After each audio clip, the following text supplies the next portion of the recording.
This is Miriam Anderson. She is Steven Anderson's daughter. He's a cult leader. He's the leader of the NIFB, an extremist group. Anyway, she's exposing Steven Anderson as like the monstrous person that he is.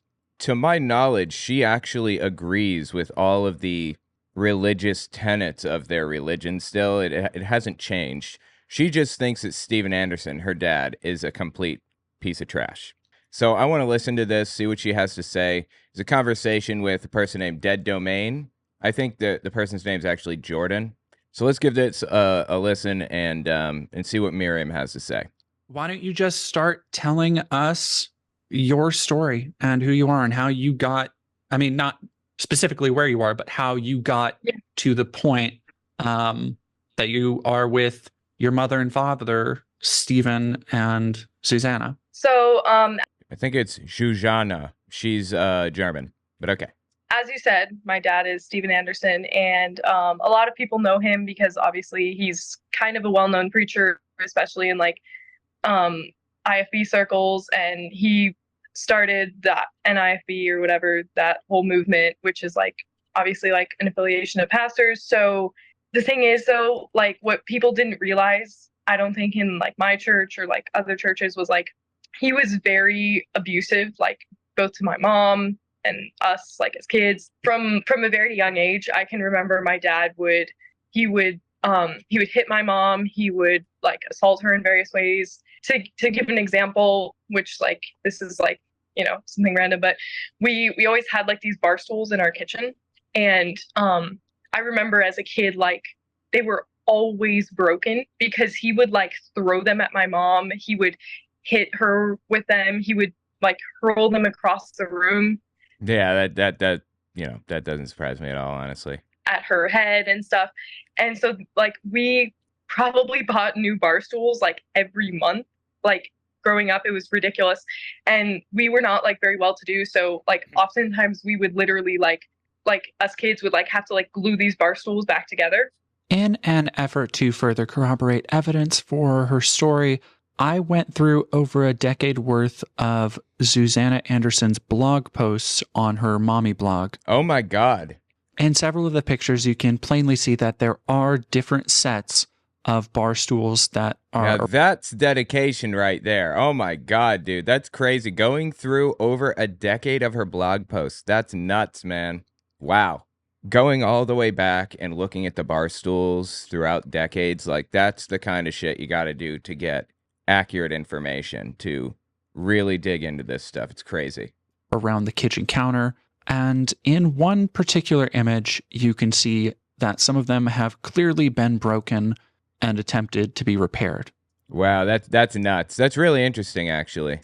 Like other times, like I remember he got upset at her because she had like, or she got upset at him because he had like used her sewing scissors for something that like wasn't sewing, and she had, yeah, my mom used to lose her shit over that. Like told him like, oh, like don't do that, you know, these are like my special sewing scissors, because my mom was like super into crafting or whatever. And I remember my dad like broke all of her like sewing scissors in half, and he was like throwing them at her. Holy shit, dude. Like, and they were like, I remember like some like hit her in the face and like on her arms and stuff. And I remember like being a little kid and like having to clean up all the like broken in half sewing scissors. So it was a lot of things like that growing up, where it was like I not only like saw my mom abused in a lot of ways, like he would like beat her with like this like electrical like extension cable, which he also like would beat us with at times. Sometimes they would like send us out of the house. Like sometimes they would be like, okay, go to the backyard, and we would like all be like standing in the backyard. And for the record, this story is perfectly and exactly in line with the other children that have spoken out against Steven Anderson, and every kid that's spoken out, FYI, is still an NIFB believer to my knowledge. They still think that he was right about all of this shit, about gay people and everything, to my knowledge. I could be wrong. Isaac Anderson, at the very least, still believes in that. So it's not an ideological thing. They're not trying to destroy his life because they disagree with him or something. This is about him being a sack of shit, plain and simple. We could like hear my mom in the house like screaming and crying, and my dad like beating her. And then sometimes like he would just be angry and he wouldn't like even care to like, send us away. So it was like I would have to like take my siblings like, and like put them in the other room and try to distract them and like read them a story or something. Oh, because she's older, I guess, huh? And it's, I don't know. Maybe I'm wrong here, but it sounds like she's kind of breaking up a little bit here, like tearing up. But it was like, it's kind of hard to distract from that kind of thing. Yeah, it sounds like she is. My dad, like he would get very, very upset at my mom, and he would be like screaming and yelling at my mom, and he would grab, like, I don't, this like always stood out in my mind, but he would like grab her face and like get all angry and like be like shaking her head back and forth. Yep, seen that. And like I hated like seeing this as a kid, and it like really bothered me. And so I would start crying and stuff. I remember like if I like cried and like my dad like saw me crying when he was like, assaulting my mom or whatever, he would get like very, very upset with me, and he'd be like, "Oh, what? You think she's right? Like, you think this kind of behavior is okay? Let me guess, you're gonna grow up and be just like her, huh? And your husband's gonna hate you because you're gonna be such a little like, Get help, bro. Really, get help. None of this surprises me about Steven Anderson. Truthfully, I'd be surprised if this weren't the case. And you know what else doesn't surprise me? It doesn't surprise me that Steven Anderson's weird little group of followers are all standing behind him here. Some people have left the organization because what he's done is horrific and disgusting. But the vast majority defended him. They've been defending him through all of this. What is happening? Whatever foul language that I don't really want to use. And so he was like, what was that? He uses foul language? Interesting. He would always like kind of equate me to my mom in that way and be like, "Oh, you're going to be just like her, huh?" And then what would happen is like after they had fought or whatever, it would like my mom would be like very like frustrated and upset because obviously she was not, happy in that situation. And unfortunately, she kind of like saw fit to take it out on us. And like I remember as a child, like constantly being blamed for my parents' marriage problems and like, "You're the reason why we fight." And like if you Yeah, it's called anger transfer, I think, is the term, the psychological term for it. And, there's a common kind of cartoon that's shown to depict it. It's a guy getting yelled at work by his boss. He comes home, yells at his wife. The wife comes home, yells at their kid. The kid comes home, or I'm sorry, the kid walks over and yells at the cat. Everybody's getting yelled at because one guy was an asshole. You being an asshole to somebody almost doesn't ever end with that person. Anyway, the point is, don't be an asshole. Don't do it. It ruins everything for everybody all the time, okay? We would have a good marriage, and like, he's only mad at me because of you, which obviously like I was a little kid, like I'm not responsible for my parents' marriage. I never had that. Yeah, my parents never did that. That's an absolutely insane thing to say to a kid. Would get very upset with me afterwards and would hit me and it was kind of like, especially like growing up as the oldest daughter, right? There was like all this responsibility put on me because my older brothers, the mentality was, well, they're boys, so they're not going to grow up and like be homemakers or whatever. So they weren't expected to do like cooking and cleaning and childcare as much. And my mom was obviously like super overwhelmed. I mean, obviously she had a lot of kids and she was in this abusive relationship. And so growing up, it was like there was kind of all this responsibility put on me where it's like, I have to cook and I have to clean and I have to take care of kids. Matching socks. All of us probably too familiar with the never-ending chore known as laundry. Tackle Mount Foldmore somewhat like this. We have hampers for dirty laundry in strategic spots around the house that get emptied and sorted at least daily into the hampers in the laundry room. All the younger kids make sure dirty laundry gets put in hampers, okay? I mean, they have like, how many kids? 11 or 12? A lot is the point. I don't remember exactly how many it is. So John and the younger ones put all the foldables away. Laundry's washed and dried, gets sorted into baskets. Okay, I'm not seeing the family tip. She's just explaining how they do it. Kids. And even when I was like 7, 8, 9, 10, I was like cooking, I was cleaning, I was taking care of little kids. Like, even though I was a little kid, it was like there was a lot of responsibility on me to take care of things. And especially since my parents were constantly in this like kind of, they would start fighting, and it's like they aren't really paying attention to anything but their fight. So then, like, you know, kids still have to be fed and they still have to be taken care of, and someone still has to put them to nap and clean up the house. The number of times that I found myself like trying to like clean up because my dad would throw things all over the house. Like our house would be trashed because he would like throw all the bar stools, and he would throw kids' toys and Yeah, my dad wouldn't throw things just out of anger. He would throw things aiming at people. So if he didn't have the explicit intent to like hit somebody with it, then it wasn't thrown, basically. So we didn't really have to deal with like cleaning up the house a whole bunch like she's describing here. It sounds like he's just being a shithead and destroying things for the sake of it. throw like objects like that were heavy or sharp or something. And it's like the amount of times I found myself like having to clean that up, you know, I'm just kind of like in their line of sight, and they just like lash out at me because, you know, I'm there. This stupid controller has a microphone in it. That is insufferable. In their line of sight, and they just like lash out at me because, you know, I'm there. And everyone else is kind of like, I would kind of move them to a different room and like, oh, here, read this book or whatever. And then it's like, I like cleaning or something. So I'm just who my parents see. So it's like, yeah, of course we're going to get mad at her or whatever. I can remember times when my parents would get in like a serious fight, and I would be like comforting my parents afterwards, even though they had said like horrible things to me, or even like they would even like lash out and like hit me because they were so angry. But then it was like, yeah, they have no emotional regulation. The parents don't, and they have no emotional like maturity or intelligence at all, like zero. I would be comforting them and be like, oh, you know, like it's okay, and like trying to make them feel better. And it was kind of like a lot of like weight as a little kid, you know, because it's like obviously when you're a kid, you know, kids are usually, I would think, like, you know, they play with their friends or whatever like that.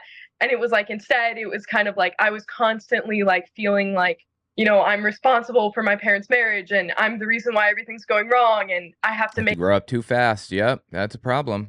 dinner, and I have to take care of the little kids, and I have to make sure that they don't know what dad's doing to mom in the other room. And when I like got to be a teenager, it was like I kind of decided that the second I turned 18, I was out of there, and like I was going to move out. I did the same shit. 18th birthday, everybody in my family left. I walked out of the house at 18, and my mom locked the door behind me, and I had nowhere to go, and I had to like live in just, you know, live on people's couches, basically, or hiding in their bedrooms or whatever.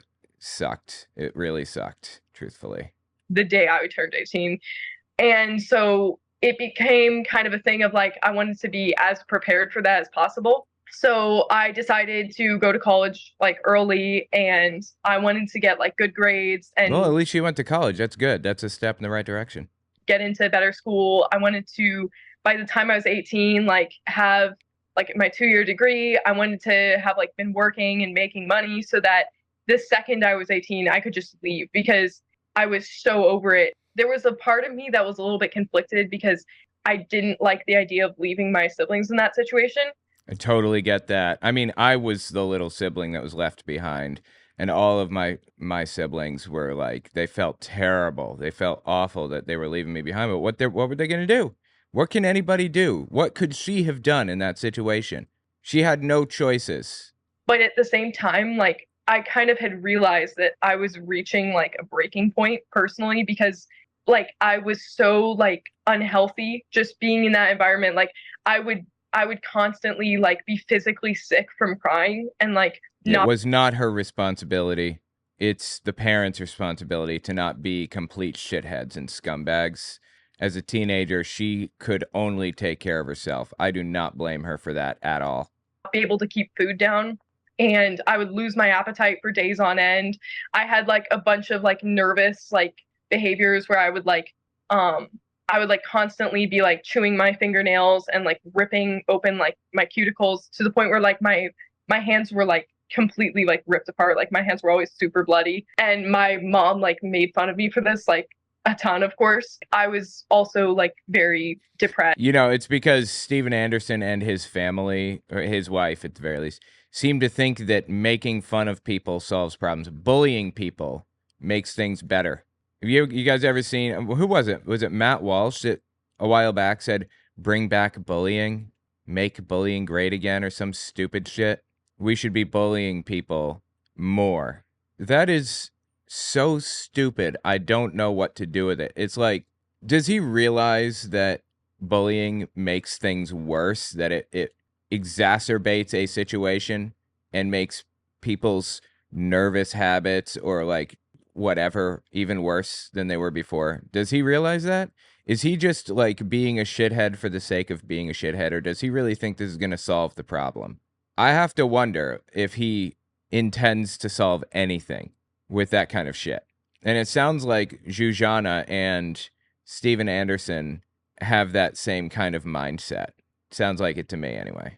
And like I thought about suicide constantly for like, years on end. Like from the time that I was probably like 11 to 15, I thought about killing myself like every day. And like I remember like even as a little kid like praying that God would like kill me because It's rough. That's really, actually that's a product of state of mind more than an environment. I mean, it can be the product of an environment, but I've been through some real shit also, and I have never contemplated that in my life. I would never. I'm like scared shitless of dying.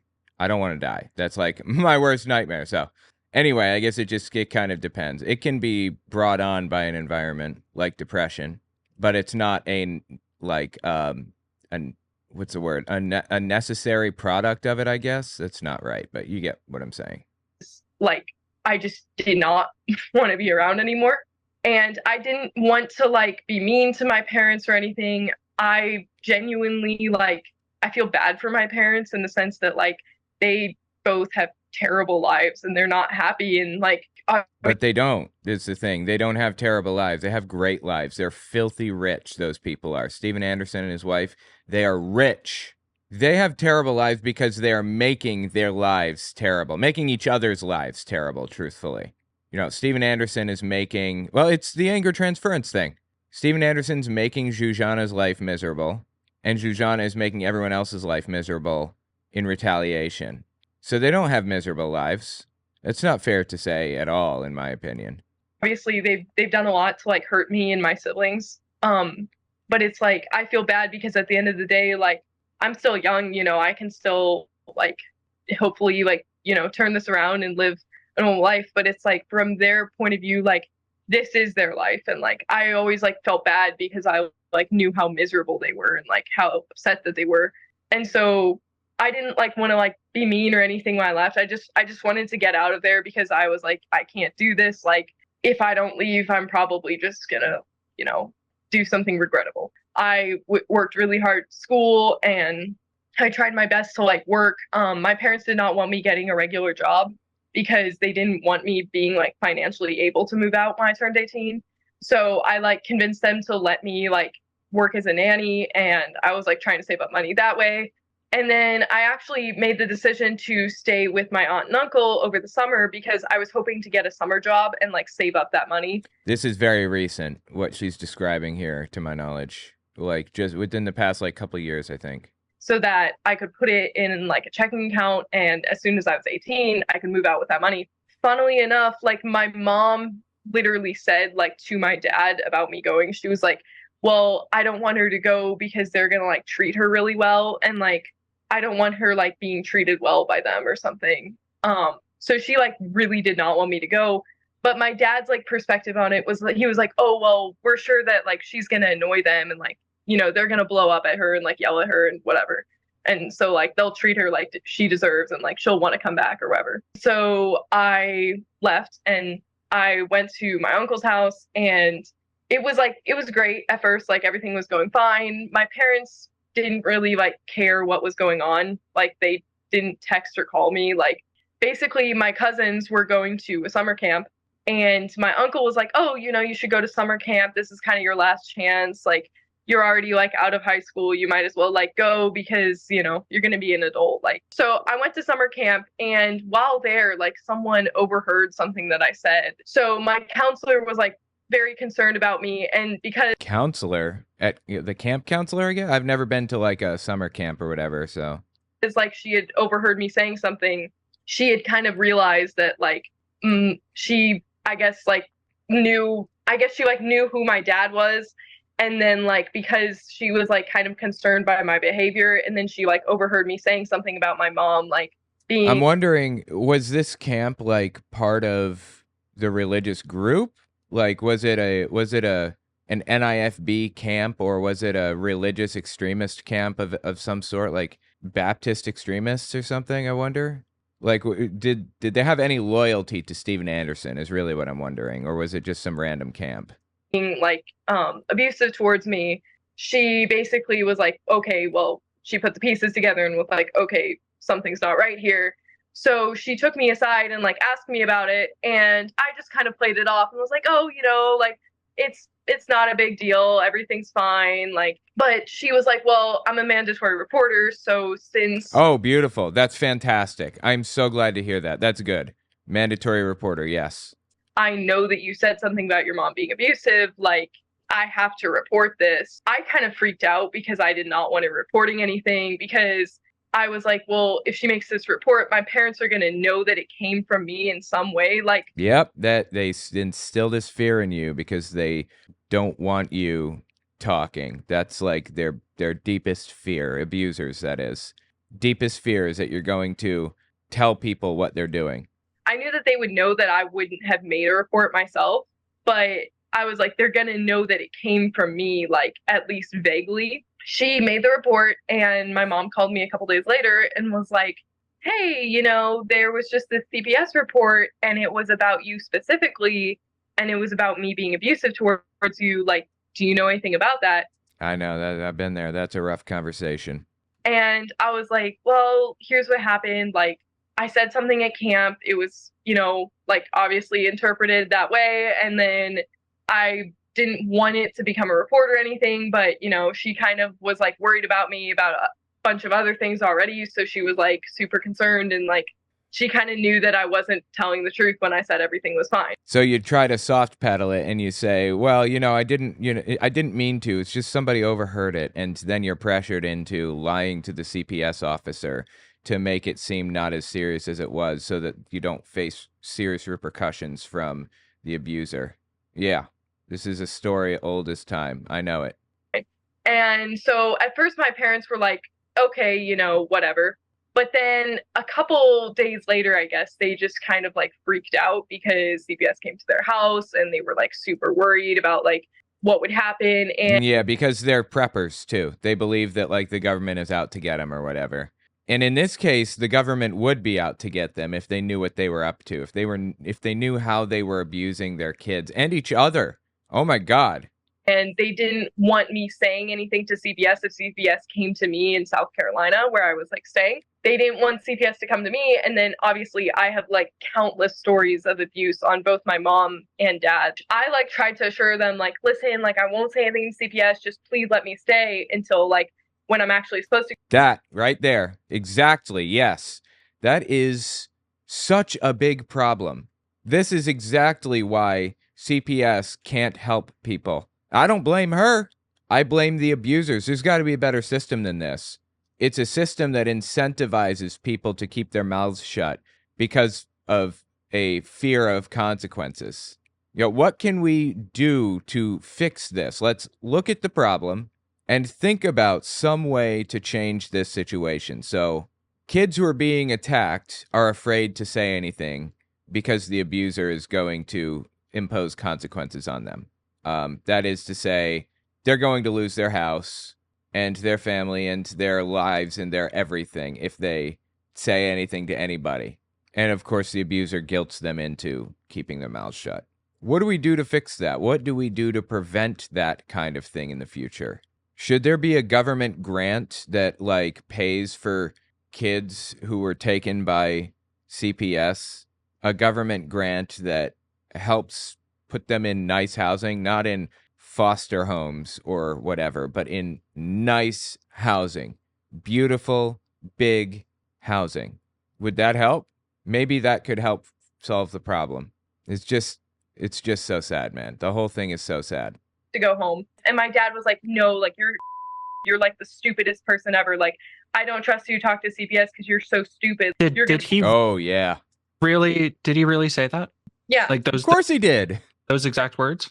He said you are so stupid that, like, he was like, if CPS talks to you, like, even if you don't want to say something, he's like, you're so stupid, and like that, like. The thing is, none of this is surprising. Like, none of it.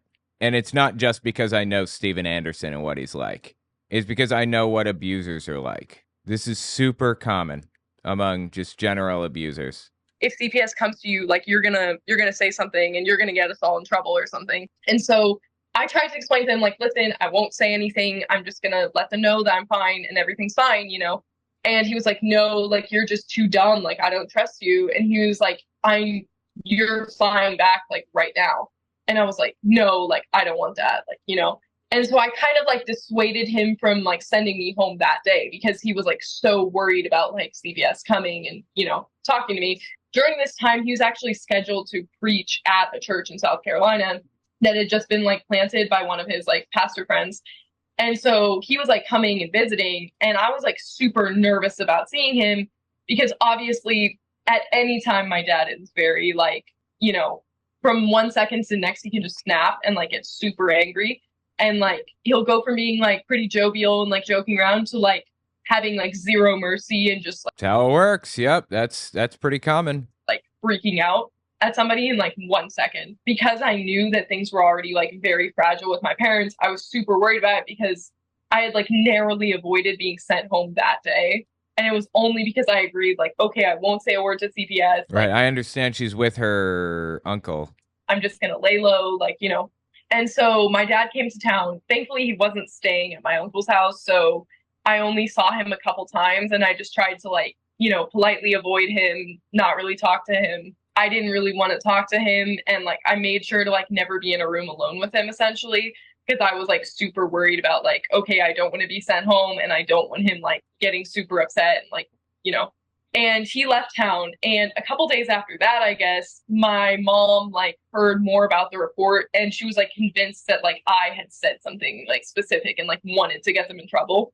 And so my dad called me on the phone just in an absolute rage and was just like, you're coming home tonight. Like, you do not get to stay there, like, under any circumstances. He was like super angry, and he was like, you're going to come home like right now, and like, you're going to suffer. Like, I will make you suffer for what you did. Yeah, this is the downfall of CPS right here. Seriously. How do we fix this problem? What do we do to solve this, to change this? I don't know. There's got to be something, right? To make it so that kids don't have to worry about facing consequences for protecting themselves like this. He was like acting so like crazy on the phone that I was like terrified. And so I was just like packing my bag and whatever. And he called me again, and he just sounded like so ridiculously like angry and upset, and was like telling me like, you know, when you get home, like, you're going to pay for this. Like, you better know it. Like, you're in so much trouble. Yeah, and when they say this, abusers that is, they frame it like you're going to be grounded. But when you get there, it's more than that, obviously. And like in that moment, like when he was on the phone, like saying all this, like I was like so scared. And I also just like, I had this thought of like, why am I letting this happen to me again? Like, exactly. There's a point in time that you eventually get to that you realize your parents can't do shit to you. If you don't allow them to, you don't have to put up with it. You can go off and do whatever. And yeah, there will be consequences, but you are competent and capable, and you can handle things yourself. There's that moment in time when you realize that, and that's when things start to get a lot better. And it sounds like she reached that point, that moment. Let this happen to me my entire life. Like, I've seen it happen to my mom. I've seen it happen to my siblings.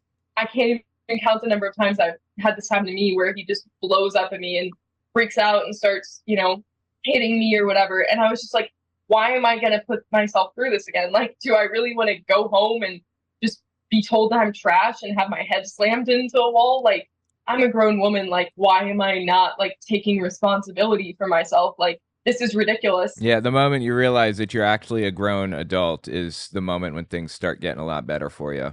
And so I hung up the phone with him, and I went downstairs where like my aunt and uncle were, and they were obviously like super concerned. And I went to them and I said, I was like, listen, I was like, I just got off the phone with my dad, and I was like, and I'm not going home. I was like, if I go home, I don't know what they're gonna do to me, but it doesn't sound good. And in the past, like my brother Solomon, my dad like has violently assaulted him. And my It doesn't surprise me. I don't know of Solomon. I know Isaac and John. I don't think I'm familiar with the others. brother Isaac, he actually said that he was going to kill my brother Isaac once, and like Yeah, I believe Isaac's the oldest and has probably gotten it the worst out of any of them. My brother John got it pretty bad, but I think that my whole family believes that I got it the worst. And they may be right. I don't know.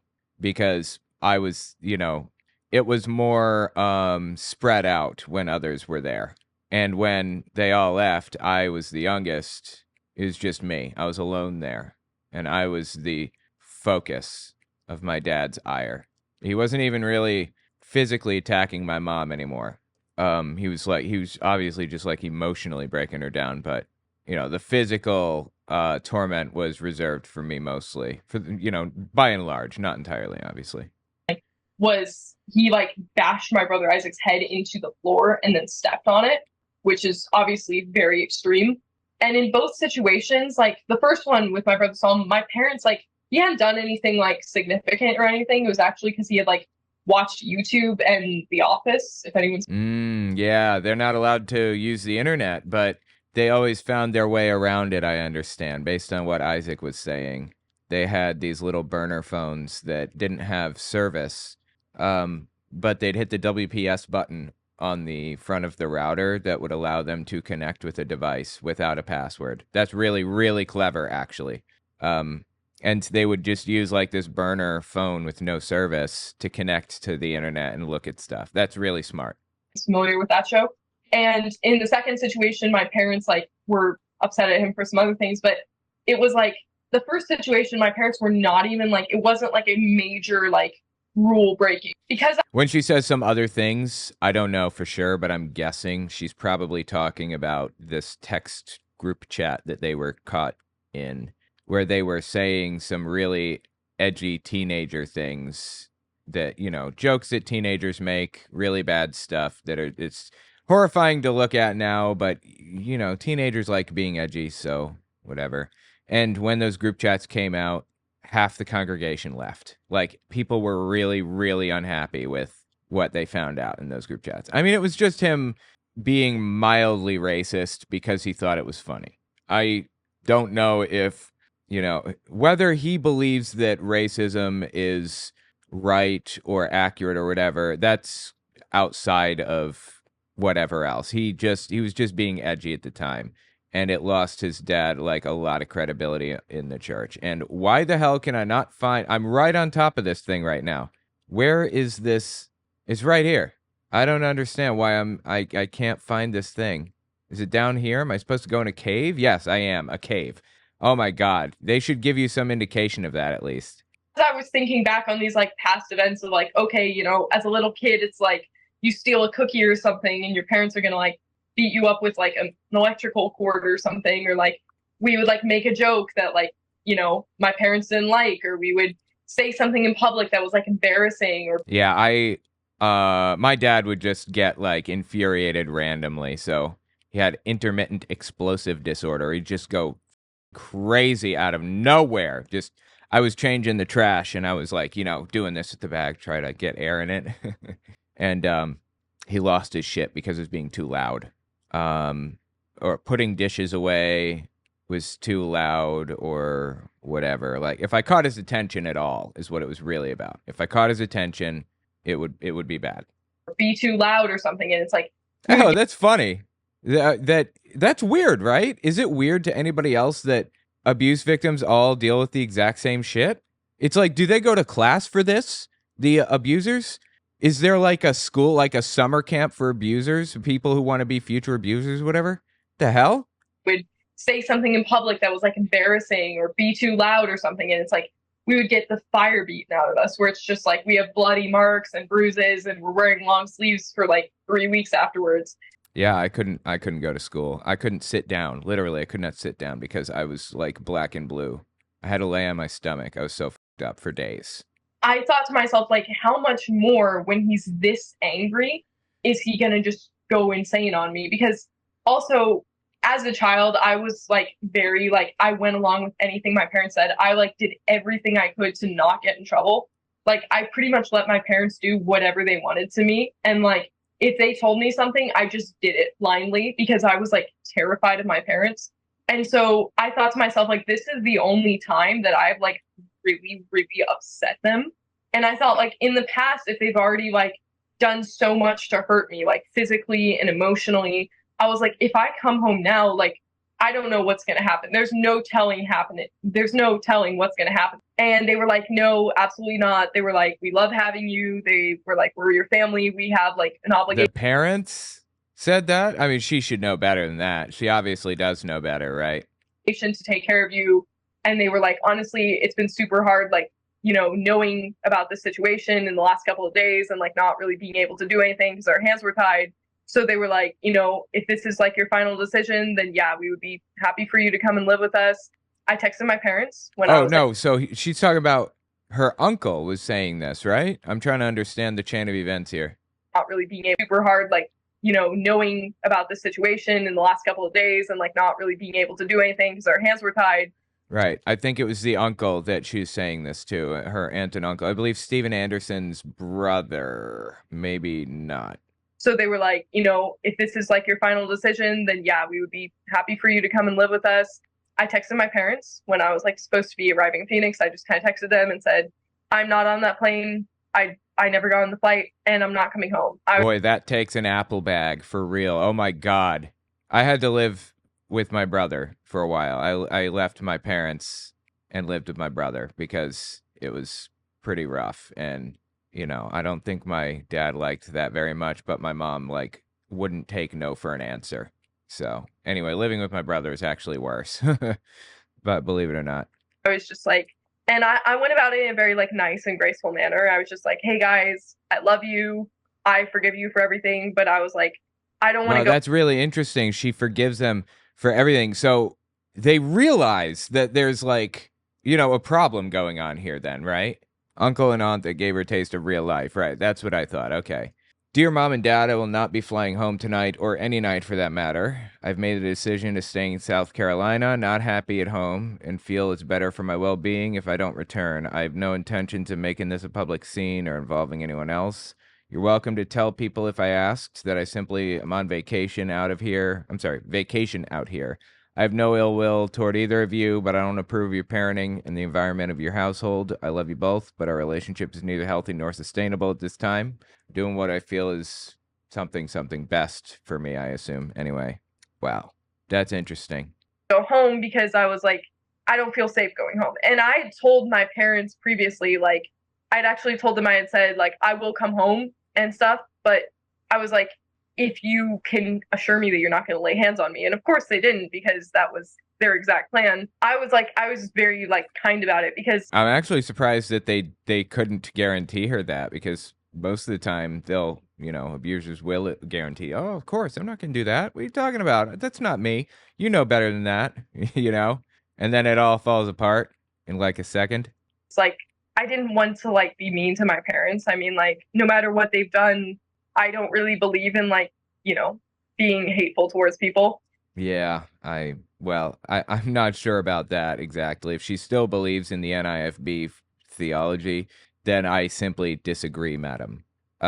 Also, Miriam, awesome name, by the way. Big fan. Love the name Miriam. Anyway, tell me what you think about this in the comments. Like, none of this comes as a surprise to me. None of it.